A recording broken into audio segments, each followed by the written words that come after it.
टुकड़ों में बटा था वतन, हर तरफ परायों का साया था।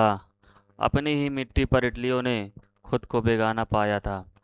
जी हाँ दोस्तों, आज हम बात करने जा रहे हैं उस इटली की जो आज एक शक्तिशाली राष्ट्र और एक देश बना हुआ है। आज हम बात करेंगे 19वीं शताब्दी में जो इटली की हालत कैसी थी और ऐसी कौन सी ऐसी शक्तियाँ थी जो इटली को एक मजबूत जंजीरों में जकड़ करके रखी थी। आज हम बात करने जा रहे हैं उस इटली की जो 19वीं शताब्दी में जो बल्कि एक राष्ट्र देश न बन के बल्कि कई खंडों में विभाजित था। आखिर वो कौन सी ताकतें थी, वो कौन सी रियासतें थी जो इटली को अपने मजबूत जंजीरों में जकड़ करके रखी थी। तो आज हम उसके बारे में बात करेंगे, चर्चा करेंगे कि आखिर इटली का एकीकरण कैसे हुआ और किस प्रकार ये कई खंडों से इकट्ठा होकर के एक राष्ट्र देश बना। तो आइए आज हम लोग जानते हैं। आप सभी लोग लास्ट तक बने रहिएगा और अपने दोस्तों को शेयर करिएगा और लाइक सब्सक्राइब जरूर करिएगा। तो आज हम बात करेंगे इटली की 19वीं शताब्दी की। कब की? 19वीं शताब्दी की हम बात करने जा रहे हैं कि इटली की हालत कैसी थी। 19वीं शताब्दी में क्या था, जो इटली था वो 7 खंडों में क्या हुआ था, विभाजित हुआ था। 7 खंडों में इटली जो था वो विभाजित था और यहाँ पे शासन करने वाले जो लोग थे वो अनेक देशों के जो रियासतें थी वो सब आकर के यहाँ पे क्या कर रही थी, राज कर रही थी। जैसे अगर हम उत्तरी वाले क्षेत्र की बात करें तो उत्तरी वाले क्षेत्र में अगर बात करें तो यहाँ ऑस्ट्रिया का क्या था, साम्राज्य था। मतलब कि यहाँ पे ऑस्ट्रिया क्या कर रही थी, यहाँ पे राज कर रही थी। जो बीच वाला जो मध्य भाग था यहाँ पे पोप लोगों का क्या होता था, शासन था। पोप लोगों का यहाँ पे क्या था, शासन था। अगर हम दक्षिण वाली एरिया की बात करें तो यहाँ पे जो बर्बन वंश के शासक होते थे, जो बर्बन लोग होते थे, जो स्पेन के नागरिक थे, स्पेन के जो नागरिक थे, ये यहाँ पे दक्षिणी वाले एरिया में ये बर्बन लोगों का क्या था, शासन था। तो हम देखेंगे कि उत्तरी वाला भाग और दक्षिणी वाला भाग और जो पोप लोगों के अंडर में ये इटली है और यहाँ पे ये लोग क्या कर रहे हैं, राज कर रहे हैं। तो आखिर इन सबको कैसे इकट्ठा किया गया होगा, आइए इसके बारे में हम क्या करेंगे, चर्चा करेंगे। तो केवल इटली का एकमात्र ऐसा ही जो ये वाला जो क्षेत्र था जहाँ पे खुद का इटली का इतालिया, मतलब कि इटली का एकीकरण के समय उस समय वहाँ का राजा कौन था, सार्डिया पीडामेंट एक ऐसी जगह थी जहाँ पे खुद इटली का ही राजा यहाँ पे मात्र राज कर रहा था बस। बाकी अदर जगह में अनेक देशों की रियासतें क्या कर रही थी, यहाँ पे राज कर रही थी। मात्र एक ही जगह ऐसा था जो था सार्डिया पीडामेंट। ये वाला जो भाग था यहाँ पे केवल इटली के ही राजा क्या कर रहे थे, यहाँ पे राज कर रहे थे। बाकी ये वाला जितना भाग था उसमें सभी विदेशी लोग क्या कर रहे थे, राज कर रहे थे। आप खुद सोच के बताइए कि आपके घर में अगर कोई अदर लोग आकर के आपके घर में हुक्म चलाएं, शासन चलाएं, तो आपको कैसे फील होगा, नहीं अच्छा लगेगा। तो उसी प्रकार जो इटली था, इटली की जो जनता थी वो खुद अपने देश में रह करके किसी अदर देश से क्या थी, गुलाम थी।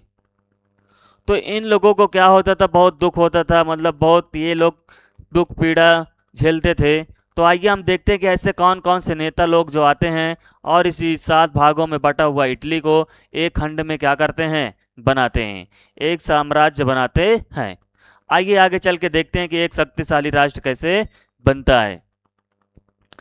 तो जो हमारा बिखरा हुआ इटली है, जो हमारा बिखरा हुआ इटली है, वहाँ पे कुछ ऐसे जो नेता लोग आते हैं और राजनीतिक लोग आते हैं जो क्या करते हैं, इटली के एकीकरण में अपनी महत्वपूर्ण भूमिका निभाते हैं। जैसे अगर बात की जाए तो यहाँ पे कुछ नेता लोग आते हैं जो एक तलवार का काम करते हैं, जो एक ब्रेन का काम करते हैं, जो एक साहस और बुद्धि का क्या करते हैं, प्रयोग करते हैं। तो आइए देखते हैं वो कौन कौन से ऐसे नेता थे जिन्होंने इटली के एकीकरण में अपनी क्या क्या निभाई, अपनी भूमिका निभाई। तो पहले बात कर लेते हैं जो सार्डिया पीडामेंट था, इतावली राजघराना विक्टर इमैनुअल द्वितीय का क्या था, शासन था। अभी हमने यही बताया था कि ये वाला जो सार्डिया पीडामेंट इटली का जो वाला क्षेत्र था, यहीं पे केवल राजघराना विक्टर इमैनुअल द्वितीय का क्या था, शासन था। बाकी अदर जगह पे विदेशी शक्तियां क्या कर रही थी, राज कर रही थी। अब देखते हैं उत्तर में ऑस्ट्रियाई थी। अभी मैंने बताया था कि उत्तर में जिन लोगों का शासन था वो कौन थे, ऑस्ट्रियाई लोग ऑस्ट्रियाई लोग थे। और मध्य में कौन लोग राज कर रहे थे, पोप लोग कर रहे थे। और दक्षिण में कौन थे, स्पेन लोग थे। कौन लोग थे, स्पेन लोग, जो बर्बन वंश के शासक होते थे। ये लोग क्या किए थे, इटली पर कब्जा किए थे। और जब यहाँ पे ये लोग कब्जा किए थे तो ये लोग अपनी अपनी क्या मानते थे, अलग अलग संस्कृति मानते थे, अलग अलग भाषाएं बोलते थे और अलग अलग अपना राष्ट्र चिन्ह रखते थे। जैसे उनकी क्या होती थी, भाषा संस्कृति में क्या होती थी, भारी विविधता थी। मतलब कि बहुत क्या होता था, अंतर मिलता था। यहाँ पे कुछ और बोल रहे हैं, यहाँ पे कुछ और बोल रहे हैं, यहाँ पे कुछ और बोल रहे हैं। यहाँ के लोग कुछ और संस्कृति अपना रहे हैं, यहाँ के लोग कुछ और संस्कृति अपना रहे हैं, यहाँ के लोग कुछ और संस्कृति अपना रहे हैं। मतलब कि एक ही देश में कई विदेशी शक्तियों का राज करने के कारण यहाँ पे अनेक प्रकार की संस्कृति मनाई जा रही थी। और यहाँ के लोग अपना एक अलग अलग राष्ट्रध्वज भी क्या करते थे, लगाते थे। अपना अपने देश के राष्ट्रध्वज यहाँ पे क्या करते थे, लगाते थे। तो आइए देखते हैं आगे क्या होता है। तो जो अब हम जिनकी बात कर रहे हैं, जो इटली को एकीकरण करने के लिए अपनी महत्वपूर्ण भूमिका निभाई थी, आखिर वो तीनों कौन थे। अगर हम बात करें तो एक जो नेता थे हमारे, दा ब्रेन के नाम से जाने जाते हैं, एक दा साउल के नाम से जाने जाते हैं और एक दा सॉर्ट के नाम से जाने जाते हैं। अगर हम तीनों नेताओं की बात करें तो इन्होंने क्या किया था, अपनी महत्वपूर्ण भूमिका और अपना दिमाग को इस्तेमाल करके, क्रांति करके उन्होंने क्या किया था, इटली को एक राष्ट्र देश बनाने के में अपनी क्या किया थी, भूमिका निभाई थी। तो पहले हम बात करते हैं मेजनी की। किसकी बात करते हैं, मेजनी की। मेजनी को बोला जाता है एकीकरण की आत्मा। ये इनको संबोधित किया जाता है कि अगर क्वेश्चन पूछे कि एकीकरण की आत्मा किसे बोला जाता है, तो हम किससे बोलेंगे, मेजनी को। इन्होंने क्या किया था, अभी इनके बारे में और भी अच्छे से जानकारी प्राप्त करेंगे। पहले थोड़ा सा हम क्या कर लेते हैं, देख लेते हैं कि आखिर मेजनी ने क्या किया था। तो जो मेजनी थे ये यंग इटली की क्या करते हैं, स्थापना करते हैं। एकीकरण का आदर्श क्या करते हैं, वहाँ की इटली के जो नागरिक होते हैं उनके अंदर क्या करते हैं, जगाते हैं। एक प्रकार का वहाँ के जो युवक थे उनके अंदर राष्ट्रभक्ति का, प्रेम भावना का क्या करते हैं, जगाते हैं। मतलब कि वहाँ के जो युवक थे वहाँ के अंदर, उन लोगों के अंदर राष्ट्रभक्ति की भावना क्या किए थे, जगा दिए थे। बाद में ये क्या हो जाते हैं, मतलब इनकी जो कोशिश होती है इटली को एकीकरण कराने के लिए वो विफल हो जाती है। जैसे ही विफल होती है, भले ही विफल हो जाती है, लेकिन वहाँ के जो युवा लोग होते हैं, वयस्क लोग होते हैं, उनके अंदर राष्ट्रभक्ति की प्रेम भावना क्या कर देते हैं, जगा देते हैं। जिन्हें क्या किस नाम से जाना जाता था, द सॉल के नाम से जाना जाता था। अब है हमारे दूसरे कौन है, जिन्हें द ब्रेन के नाम से जाना गया है, जिन्होंने अपनी इटली के एकीकरण में अपनी महत्वपूर्ण भूमिका निभाई थी। तो कौन है ये कौन थे, एक चतुर कूटनीतिज्ञ थे। ये राजनीतिक सूझबूझ से एकीकरण का क्या किया था, रास्ता निकाला था। मतलब इन्होंने क्या किया था, इन्होंने राजनीतिक सूझबूझ से एकीकरण का क्या निकाला, रास्ता निकाला। अभी हम देखेंगे आगे कि इन्होंने अपनी कैसे चतुर कूटनीति से कैसे राजनीतिक सूझबूझ से इटली को एकीकरण करके एक साम्राज्य देश बनाया।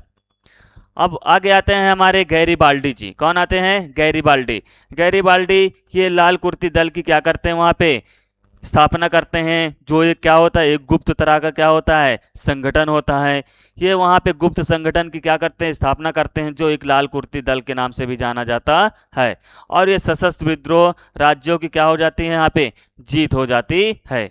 आखिर गैरीबाल्डी जो थे ये क्या करते हैं, ये पहले क्या करते हैं, लाल कुर्ती की एक दल बनाते हैं, एक सेना बनाते हैं और उससे क्या करते हैं, ये क्रांति करते हैं। और उनका वहाँ पे जो मजदूर लोग थे, किसान लोग थे, उनका भी गैरीबाल्डी को समर्थन मिलता है। आइए अब एक एक लोग के बारे में हम देख लेते हैं, आखिर इन्होंने अपनी क्या क्या महत्वपूर्ण भूमिका निभाई थी। पहले हम देखेंगे मेजनी की। किसकी बात करेंगे, मेजनी की। मेजनी ने क्या किया था, मेजनी जो थे वो यंग इटली की क्या करते हैं, एक प्रकार की स्थापना करते हैं। मेजनी जो थे वो कौन थे, आइए देखते हैं। 1830 के दशक में मेजनी ने इटली को एक गणराज्य बनाने की क्या की थी, कोशिश की थी। क्या थी, कोशिश की थी। अब इन्होंने इटली को एकीकरण मतलब एक गणराज्य देश बनाने के लिए उन्होंने क्या किया था, कोशिश किया था, लेकिन बाद में क्या हो जाता है, विफल हो जाता है। जब ये विफल हो जाता है तो आगे क्या होता है, वो यंग इटली की क्या करते हैं, स्थापना करते हैं, और ये यंग यूरोप की भी क्या करते हैं, स्थापना करते हैं। और ये जो स्थापना होती है वो किस प्रकार की होती है, गुप्त होती है। कैसी होती है, गुप्त होती है। ये गुप्त संगठनों का क्या करते हैं, स्थापना करते हैं। और हालांकि क्या है कि उनके जो विद्रोह होता है विफल हो जाता है, लेकिन उन्होंने लोगों में देशभक्ति की आग क्या कर देते हैं, जगा देते हैं। आई होप इतना समझ में आ गया होगा कि गैरीबाल्डी ने इटली के एकीकरण में अपनी क्या क्या भूमिका निभाई थी। हम एक बार फिर से बता दे रहे हैं कि जो मेजनी थे, इन्होंने 1830 के दशक में मेजनी ने इटली का एक गणराज्य बनाने की कोशिश की, और उन्होंने यंग इटली और यंग यूरोप जैसे गुप्त संगठनों की स्थापना की। हालांकि उनके जो विद्रोह थे वो क्या हो गए थे, विफल हो गए थे, लेकिन उन्होंने लोगों में देशभक्ति की आग क्या कर दी थी, जगा दी थी।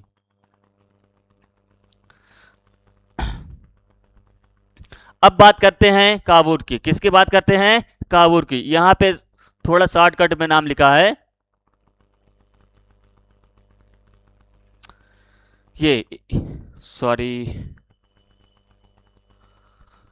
तो देखते हैं काबूल की। काबूल ये कैसे मतलब कि अपनी चतुर कूटनीति से कैसे मतलब कि ये इटली के एकीकरण को क्या करते हैं, एक साम्राज्य मतलब एक मजबूत राष्ट्र देश बनाते हैं। आइए देखते हैं कि पहले ये कौन थे। ये कौन थे, ये सार्डिया पिरामिड के प्रधानमंत्री थे। कौन थे, सार्डिया पिरामिड के प्रधानमंत्री थे। काबूल जो थे वो ना तो क्रांतिकारी थे और ना ही लोकतांत्रिक थे, लेकिन वे सार्डिया पिरामिड के क्या थे, प्रधानमंत्री थे।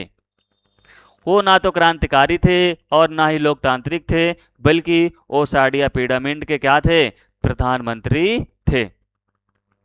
और इनको किस नाम से संबोधित किया जाता था, एकीकरण के दिमाग के नाम से क्या किया जाता था, इनको संबोधित किया जाता था। जो काबूल का जो पूरा नाम है वो क्या नाम है, काउंट काबूल।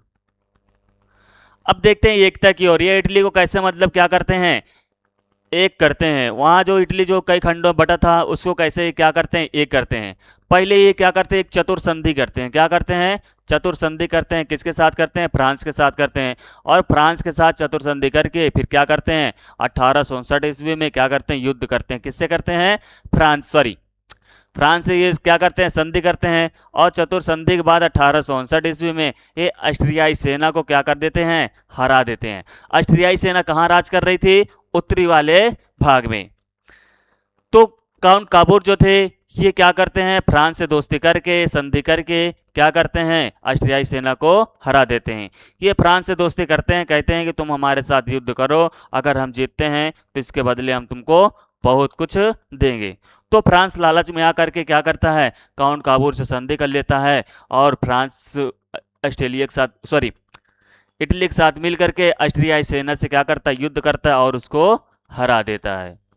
और जब हरा देता है तो जो उत्तरी वाला जो भाग होता है इटली का, वो क्या हो जाता है, इटली में समाहित हो जाता है। वहां पे जो ऑस्ट्रियाई लोगों का शासन था वो क्या हो जाता है, खत्म हो जाता है। तो इसके बाद क्या होता है, जो उत्तरी इटली होता है वो राज सार्डिनिया में क्या हो जाता है, मिल जाता है। जो यहाँ पे सार्डिनिया राज होता है और यहाँ पे जो उत्तरी वाला भाग होता है वहाँ पे क्या हो जाता है, दोनों मिल जाता है। तो आइए अब आगे देखते हैं आगे क्या होता है। अब हमारे आते हैं गैरीबाल्डी और रेड शॉर्ट्स। मतलब कि इनको रेड शॉर्ट्स के नाम से जाना जाता है। इन्होंने लाल कुर्ती वाली सेना क्या की थी, तैयार की थी। इन्होंने एक लाल दल वाली सेना तैयार की थी, जिनकी मतलब कि जो वेशभूषा थी वो लाल कुर्ता का था, मतलब कि रेड कलर का था, जिन्हें जाना गया किस नाम से, रेड शॉर्ट्स के नाम से। आखिर आइए देखते हैं कि गैरीबाल्डी ने इटली के एकीकरण में किस प्रकार की भूमिका निभाई। गैरीबाल्डी जो थे वो इटली के एकीकरण के नाम से जाने जाते थे, और उनको किस नाम से संबोधित किया जाता था, एकीकरण की तलवार के नाम से संबोधित किया जाता था। और इन्हें रेड शॉर्ट्स के नेता के नाम से भी जाना जाता था। क्यों, क्योंकि इन्होंने जो लाल दल की सेना तैयार की थी ये उसके क्या थे, सेना थे, मतलब कि नेता थे, मुख्य अध्यक्ष थे उसके। तो ये क्या करते हैं, इनको हजारों जो स्वयं सेवक होते हैं, ये वो जो दक्षिणी वाला जो भाग होता है इटली का, यहाँ पे ये क्या करते हैं, यहाँ की जो किसान लोग होते हैं ये इटली का क्या कर गैरिबाल्डी के क्या करते हैं, साथ देते हैं। क्या करते हैं, साथ देते हैं।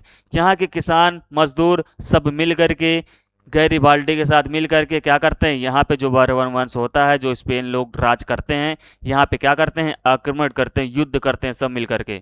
जैसे युद्ध करते हैं तो यहाँ जो बर्बन वंश शासन होता है वो क्या हो जाता है, खत्म हो जाता है। जैसे ही खत्म हो जाता है तो दक्षिणी वाला जो एरिया होता है वो भी इटली में क्या हो जाता है, समाहित हो जाता है।